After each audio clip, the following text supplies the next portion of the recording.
สวัสดีบรรยากาศยามแรงที่เมืองพลหงส์เนาะนี่ก็คือเมืองพลหงส์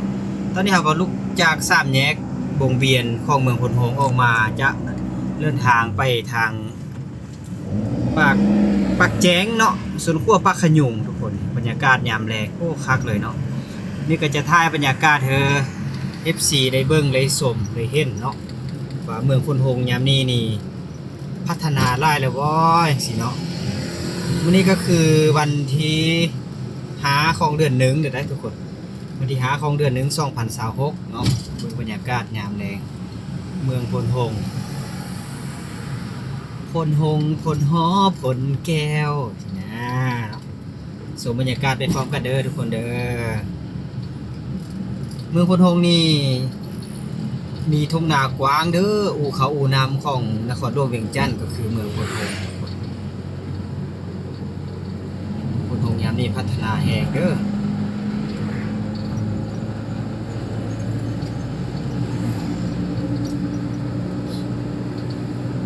ช่วงระยะนี้ก็เขาเจ้าเฮ็ดนาแซงเด้อเมืองพลหงส์กำลังสู้นาเวียกนางานยามแรงไปมีก็เก็บกลับบ้านกลับเรือนเด้อเพราะเขาเจ้าเฮ็ดนาแซงหลายเนาะแต่ว่าที่จริงแล้วว่าเสียงตามว่าเสียงเบิ่งนี่คนที่ไปออกแข่งงานอยู่เกาหลีเนาะเมืองพลหงส์นี่ไปหลายสุดเลยแบบว่าประเทศลาวนี่ทุกคนเมืองพลหงส์นี่รับหนึ่งเลยเนาะที่เดินทางไปออกแข่งงานอยู่ต่างประเทศทุกคนเนาะที่ว่าเว้าเสียงเคยฮู้นะ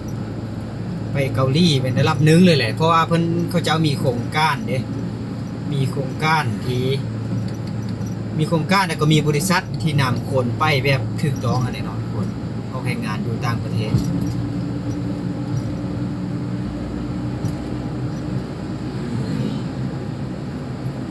เมืองพลหงส์แขวงเวียงจันทน์เคยยินซื้อเพลงเมืองพลหงส์จำแต่น้อย เคยฟังเทปในแต่กี้เนาะฟังเทปฟังวิทยุบ่แต่ตอนนี้ก็ได้มาเที่ยวมาชมเบิ่งบรรยากาศทางนี้แหละทุกคนสาวพลหงส์ชื่อดีเนี่ยติดหูเลยเนาะเพลงสาวพลหงส์นี่ติดหูเลยบ้านพลนี่บ้านพลข้ามเนาะทางขวามือเขาเขียนป้ายติดบ้านพลหงส์พลหอพลแก้วเอิ้นพลข้ามซื้อว่าบ้านพล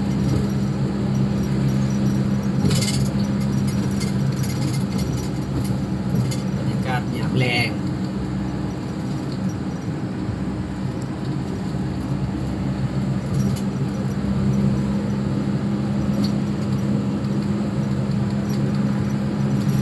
ทางแขวงเวียงจันทน์นี่เขาเจ้ากำลังจัดเป็นจุดเมืองอีกเมืองนึงเด้ทุกคนคือทางนั้นใกล้เมืองพลหงส์นี่ไปน่ะเขาจะตั้งเป็นห้องการเนาะห้องการของเมืองของแขวงจังนี้แหละอยู่แคมเงิมพุ่นน่ะเนาะบรรยากาศคักเลยเด้ทุกคนที่ว่าเป็นดินที่กำลังจัดสรรที่เขาเจ้าจัดสรรเป็นห้องตึกเป็นห้องลาห้องการทุกคนแล้วก็มีแหล่งท่องเที่ยวได้ทางนี้นะเนาะทางไฟเวียงจันทน์นี่หลายจุดหลายแห่งเด้อเป็นต้นทางบ้านเกิ้นบ่นี่ทางอ่างน้ำงึมโอ้ลึงรูดเอานักท่องเที่ยวมาบ่แต่ละมือบ่แม่นน้อยๆเด้อแต่ละมือเนาะหลายฮับเข้าเมืองเข้าบ้านนี่เป็นธรรมดาเด้อคนเต็มทางทาราดหรือยามแลงนั่นนี่แห้งคนเต็มเลยทุกคนทางขวามือเขาก็มีทุ่งนาเด้อเขาเจ้ากำลังเฮ็ดนาแซงเฮ็ดสวนหมักแตงหมักโมเป็นการปลูกเนาะปลูกฟื้นละรูแรงเด้ทุกคนเขาเจ้าทางนี้บ่เฮ้อทุ่งนาเป่าว่างเด้อคนโห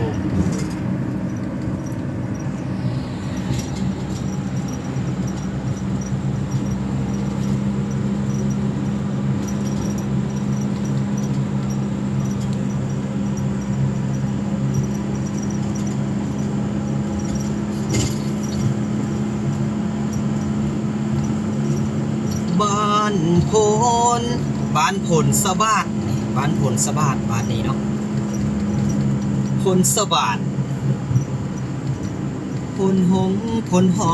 พลแก้ว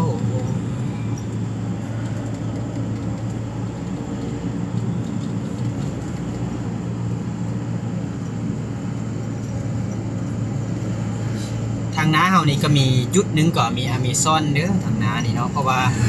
บ่เสียงก็ได้แวะครั้งหนึงแล้วอเมซอน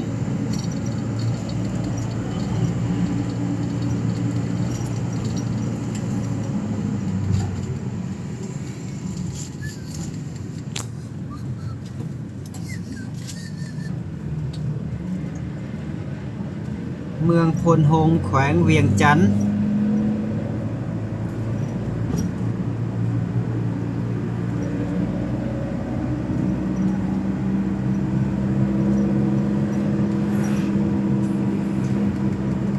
บ้านพล200 เมตรเนี่ยบ้านพลจะเดียวขวาเด้อ200 เมตรเนาะบ้านพลเป็นบ้านรักบ้านเก่าแก่นี่นี่แยกนี่นี่ทุกคนบ้านพล200 เมตรเดียวขวาเด้อมีโอกาสว่าเสียงจะไปเที่ยวชมเนาะบรรยากาศทางนั้นFC ได้เบิ่งทุกคนเพราะว่านี่ก็บ่ทันแน่เนาะขาเบียกแต่ฟ้าวเบียกแต่ตลาดเนาะตลาดนี่ตลาดบ้านฝนตลาดฝนตก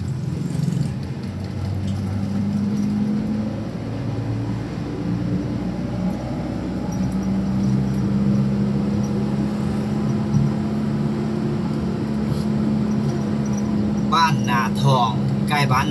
านโพนมันนี่กับบ้านนาทอง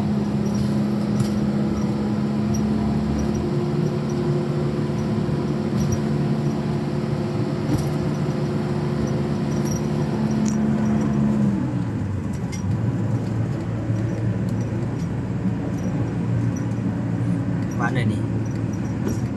บ้านนาเราเนาะบ้านนาเราบ้านโพนซีดาเนาะบ้านโพนซีดาโอ้มีแต่ตึกเยอะๆไปเฮือนงามๆทุกคนเขตนี้เบิ่งแม่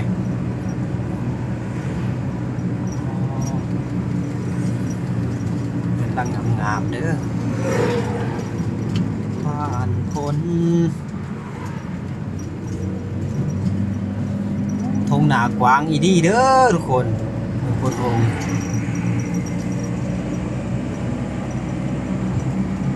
เส้นทางก็งามเลยเส้นทางคอนกรีตทางงามก็คือทางไปสำเนื้อเขาแล้วเนาะทางนี้เนี่ยงามทางไปสำเนื้อเขาโอ้ยามแรงนี่ขี้ฝุ่นยามฝนตกนี่โอ้ไปยากสุดเดินพักเพชรมณี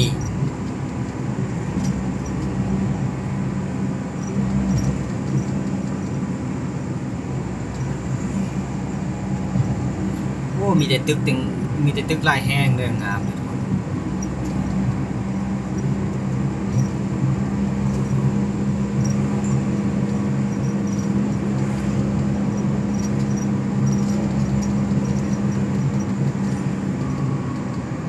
บ้านพลหมีโอ้บ้านพลหมีมีตลาดเยอะเด้อ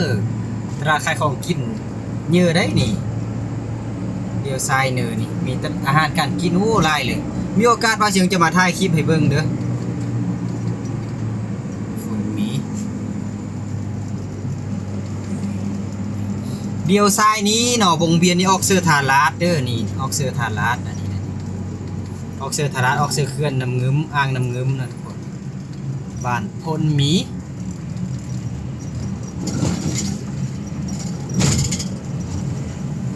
ตลาดเข้าทางน้านี่เด้อตลาดบ้านพลหมีเนาะโอกาสว่าเสียงจะมาไข่เจียวป่าบ้ำแค่นี้ก็มีเห็น FC ว่าเสียงไล่อยู่เด้โอ้บรรยากาศงามบ้านผลนี่ผลหงส์แขวงเวียงจันทน์จะมี2เขานี่เด้อโอ้มีโอกาสเด้อว่าเสียงจะมาไข่เจียวป่าบ้ำทางนี้ทุกคนโอ้คึกคักเลยนี่ทุกคนคึกคักเลยเด้เขตนี้โอ้คนมาตลาดยามแรงไล่เด้อนี่โอ้คนไล่เด้อตลาดอันบ่ฟาวนี่จะเข้าถ่ายคลิปเด้แต่เฮาฟาวบ่เนาะขายเบียกโอ้มีโอกาสว่าเสียงจะมาเนาะมาอ๋อนี่เขาก็มาขายฟ้าแพอย่างต่างๆเขตนี้กำลังพัฒนาเด้อจุดเขตนี้แหละทุกคนเส้นทางเส้นนี้ เป็นเส้นทางที่ตัดใหม่ออกสู่สวนขั้วป่าขยุงเนาะขั้วขามไปทางบ้านเกินเด้งามแห่งเขตนี้เป็นเขตจุดซุ่มแห่งหนึ่งของแขวงเวียงจันทน์ทุกคนทางน้านี่เขาเจ้ากำลังก่อสร้างกำลังพัฒนา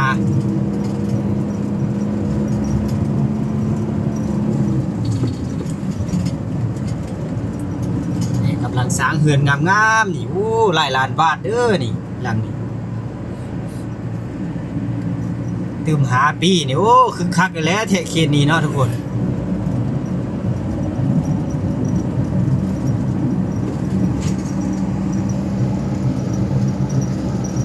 บรรยากาศทางกว้างเนาะสบายวิวก็งามเนาะบ้านผลมี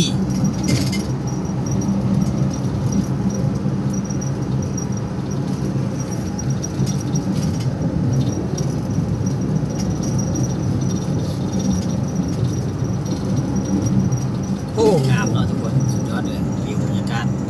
วิวยามแรงนี่งาม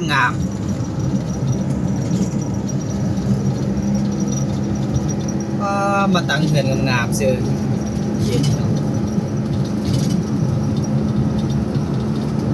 ไปเวียงจันทน์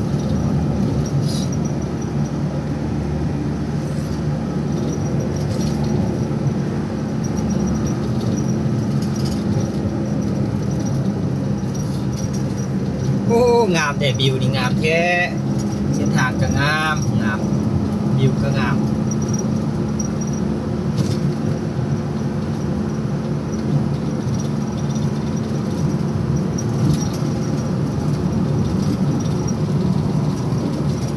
ก็คือบรรยากาศยามแรงที่บ้านพลมี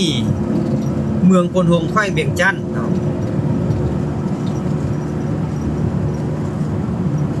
จุดเขตนี้เป็นห้ากมาตังเด้อเฮือนเนาะกำลังก่อสร้างนี่หลังเนินนี่ก็กำลังก่อสร้างเนาะมีแต่เฮือนงามๆน่าจะแพงนี่ดินเขตนี้น่าจะแพงนี่มีแต่เฮือนงามๆทุกคนนี่ทางซ้ายมือเขาลู่เด้อดังนี้มีแต่คลือหาดคนมีแต่คนมีเงินเด้อมาอยู่แถวนี้คนมีเงินเขาเจ้าจะมาอยู่แบบสงบแบบนี้ทุกคนกำลังสร้างเฮือนอีก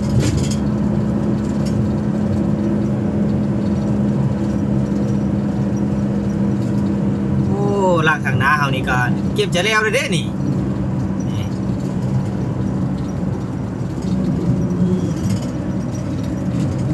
นี่ธรรมดาเด้อ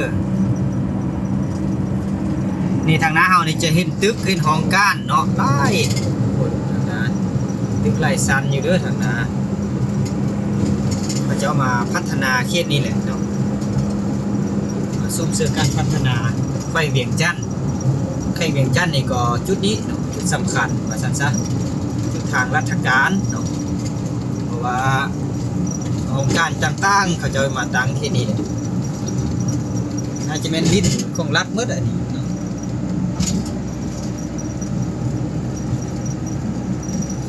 โอ้วิวสุดยอดทุกคนงามเนาะงาม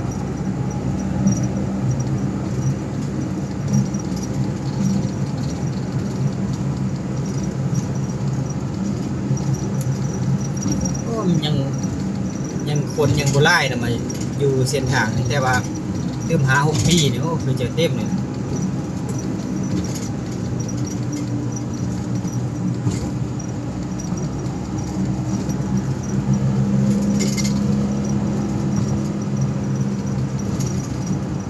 โอ้มาเรียนออกกำลังกายคือจะคักเนาะ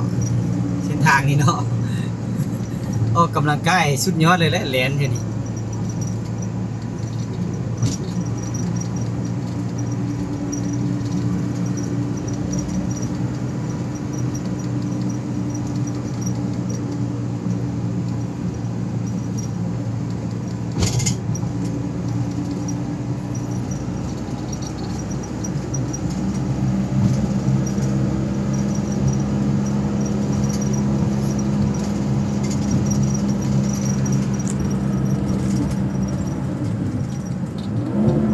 การแผนกต่างประเทศเนาะการทางขวามือเขาการ ตึกปะนี่แมนตึกหลายๆเขตนี้แมนเขตจุดทางการเพิ่นเนาะกำลังสร้างอีกเลย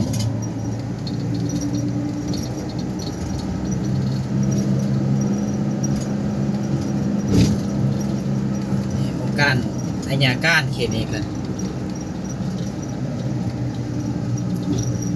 เอาทุกคนบรรยากาศมื้อนี้เนาะได้เฮอชมเบิ่งบรรยากาศที่บ้านโพนมีโพนโฮงแขวงเวียงจันทน์เขตนี้นะก็บรรยากาศนี้ก็จะจบสำนี้ก่อนเด้อทุกคนเด้ออย่าลืมกดติดตามเอาไว้เนาะว่าเสียงจะอัปเดตไปแต่ละจุดแต่ละมุมในนครหลวงเวียงจันทน์บ่แล้วก็ต่างแขวงบ่เนาะอย่าลืมเด้อทุกคนเด้อเอาสำหรับคลิปนี้ว่าเสียงก็สำนี้ก็เนาะสบายดี